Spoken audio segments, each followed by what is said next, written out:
Here's something wild that nobody talks about. Right now, someone dislikes you intensely and you have absolutely no idea why.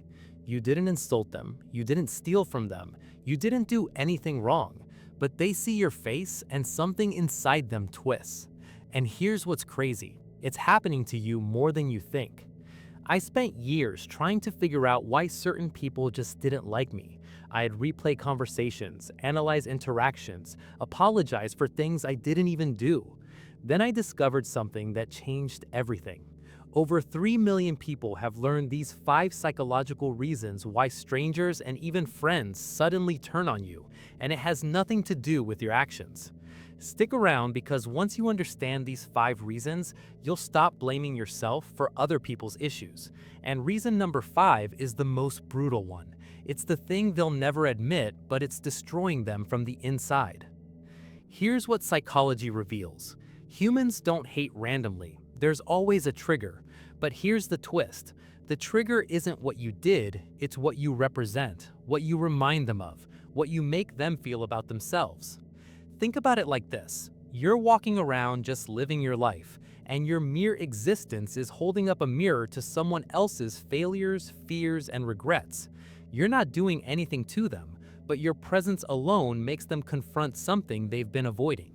Clinical studies show that most interpersonal hatred stems from projection and comparison, not actual harm, which means when someone hates you for no reason, it's not about you at all, it's about them. And here are the 5 specific reasons why. Let me show you exactly what's triggering their hatred.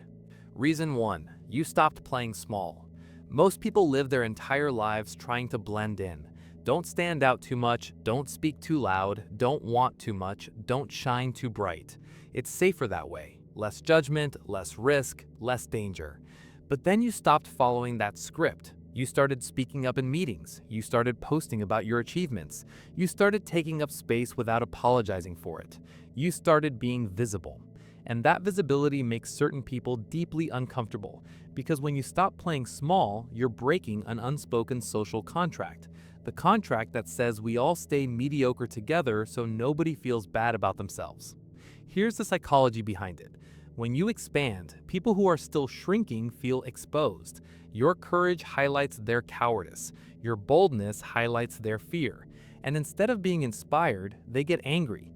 Over 40,000 people in the comments have identified this exact pattern. They stopped dimming their light, and suddenly people who claimed to support them started making cutting remarks. You're so full of yourself now. Success changed you. You think you're better than everyone. Here's what you do. Keep expanding anyway. Their discomfort with your growth is not your responsibility to manage. You're not supposed to stay small to make insecure people comfortable. The right people will celebrate your expansion. The wrong people will resent it. Let that resentment be the filter. Watch what happens when you refuse to shrink back down.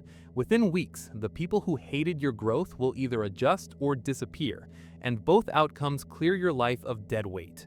Comment below with the number 1 if this is happening to you right now. Reason 2. You remind them of their quit.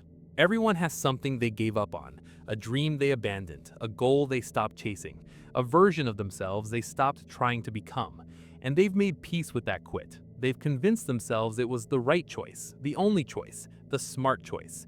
Then you show up doing the exact thing they quit. You're pursuing the career they abandoned. You're building the body they stopped working toward. You're creating the life they decided was impossible. And your pursuit shatters their peace. Because if you can do it, that means they could have done it too. Which means they didn't quit because it was impossible, they quit because they chose to. And that realization is devastating. Think about it like this. Someone quits music at 25 because it's not realistic. They're fine with that decision until they see you at 30 still pursuing music and actually making it work. Now their quit feels like a mistake instead of a mature decision. Clinical psychology calls this cognitive dissonance. When your success contradicts someone's justification for their failure, their brain has 2 options: admit they were wrong or decide you're the problem. Most people choose option 2. Here's how to spot this. They'll downplay your achievements with phrases like, "you got lucky," or "must be nice to have that kind of time," or "not everyone can take those kinds of risks." What they're really saying is, Your success makes my quit feel like a failure, and I can't handle that. Thousands have survived this exact dynamic. Here's what you do. Never defend your choice to keep going. Never explain why you didn't quit. Just keep moving forward. Their regret about quitting is not your burden to carry.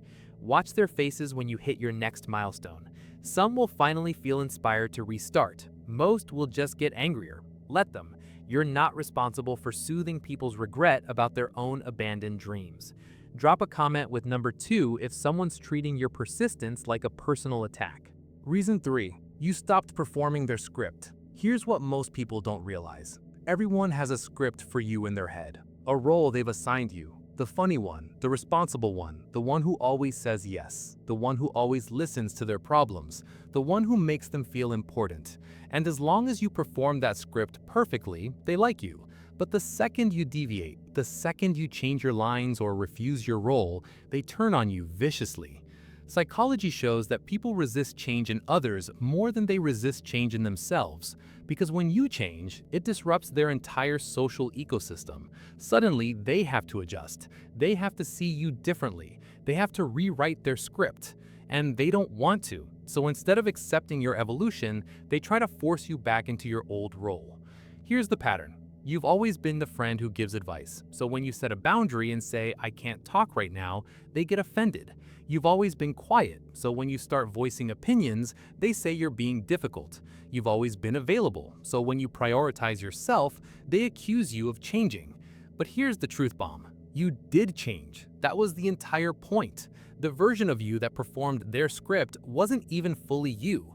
It was a role you played to keep peace, maintain connection, avoid conflict. Over 25,000 people have reported this. The moment they stopped performing, people got hostile. "You're not the person I thought you were. I don't even recognize you anymore." Good, because the person they thought you were was a performance, not the truth. Here's what you do. Rewrite your own script. Decide who you actually are and be that unapologetically. People who only liked the performance will leave. People who appreciate the real you will stay. It's the perfect sorting system. Watch how many relationships end simply because you stopped playing a role, and watch how much lighter you feel without those performances weighing you down. Let me know in the comments which script you're finally done performing. Reason 4. You're not suffering anymore. This one's dark, but it's real. Some people only feel close to you when you're struggling, when you're crying on their shoulder, when you're asking for advice, when you're a mess they can help clean up. Your pain makes them feel needed, important, valuable. They're the hero in your story, the wise one, the stable one, the one who has it together while you're falling apart. But then you heal. You go to therapy, you work on yourself, you build stability, you stop needing to be rescued, and suddenly they're uncomfortable around you, distant, cold, sometimes even hostile, because your healing eliminated their purpose in your life, and people whose identity is built on being needed will resent you for not needing them anymore. Think about it like this. Imagine someone who defines themselves as the friend who's always there for people in crisis. What happens when there's no crisis? They lose their identity, so subconsciously they might prefer you stay in crisis mode. Clinical psychology identifies this as codependency and trauma bonding. They're not actually celebrating your struggles, but they're not truly celebrating your healing either, because your healing means they matter less.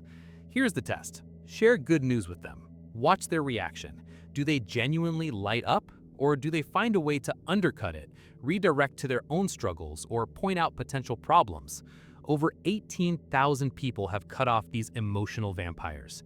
Here's what you do. Stop sharing your wins with people who preferred your wounds. Stop seeking support from people who are more comfortable with your pain than your peace.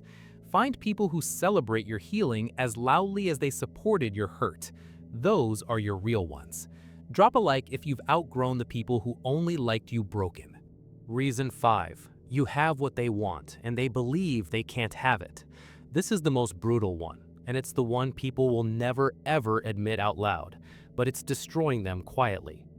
You have something they deeply want. Could be a relationship, a body, a career, a lifestyle, confidence, peace, freedom. Whatever it is, they want it badly, and they've convinced themselves they can't have it. Not because it's actually impossible, but because they've built an entire belief system around why it'll never happen for them. And they need that belief system to stay intact, because if it crumbles, they have to take responsibility for not having what they want. Then you show up having the exact thing they decided was unavailable to them, and your existence shatters their excuse structure. If you can have it, then it's not impossible, which means their reason for not having it isn't external circumstances, it's internal choices. And that realization creates a level of resentment that's almost impossible to hide. Psychology calls this destructive envy, not the motivating kind that inspires action, the toxic kind that wishes for your downfall. Because if you lose what you have, their belief that it's unattainable gets reinforced. Here's how you identify it. They can't compliment you without adding a qualifier. You look great, but, that's amazing, but, congrats, but, everything comes with a but, because they can't give you full credit without dismantling their own excuses.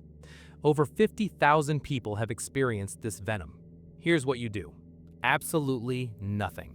You don't convince them they can have it too. You don't downplay what you have to make them comfortable. You don't apologize for your blessings. You just keep having what you have and being grateful for it. Their limiting beliefs are not your problem to fix. Their envy is not your responsibility to manage. Watch what happens. They'll either get inspired and go get their own version, or they'll distance themselves completely. Either way, you win. Comment below which reason hit you hardest, 1 through 5. Your 5-day awareness challenge. Here's your mission. For the next 5 days, pay attention to who reacts negatively when you share good news, set boundaries, or just exist confidently. Notice the patterns. Notice who dims when you shine. Notice who gets uncomfortable when you're comfortable. You're not looking to confront anyone, you're just collecting data. Because once you see these 5 reasons playing out in real time, you'll stop internalizing other people's hatred. You'll stop asking, what's wrong with me? And start asking, what's wrong with them that my existence triggers this reaction? And here's what'll happen. Within days, you'll stop trying to fix relationships with people who resent your progress. You'll stop shrinking to make insecure people comfortable. You'll stop performing scripts that aren't yours. You'll stop hiding your healing. You'll stop apologizing for your blessings. You'll realize that people's hatred of you for no reason is actually proof that you're doing something right. You're growing, you're glowing, you're free. And free people always make caged people uncomfortable. Before you know it, you'll be surrounded only by people who celebrate you, not tolerate you. People who cheer your wins, not downplay them. People who appreciate your authenticity, not your performance. If this just shifted how you see the people around you, hit that subscribe button right now. Drop a comment with which reason 1 through 5 you recognized most in your life. Smash that like button if you're done shrinking yourself for people who resent your growth anyway. And share this with someone who's been blaming themselves for other people's hatred. They need to see this today. Now go be yourself unapologetically and let whoever has a problem with that be their own problem.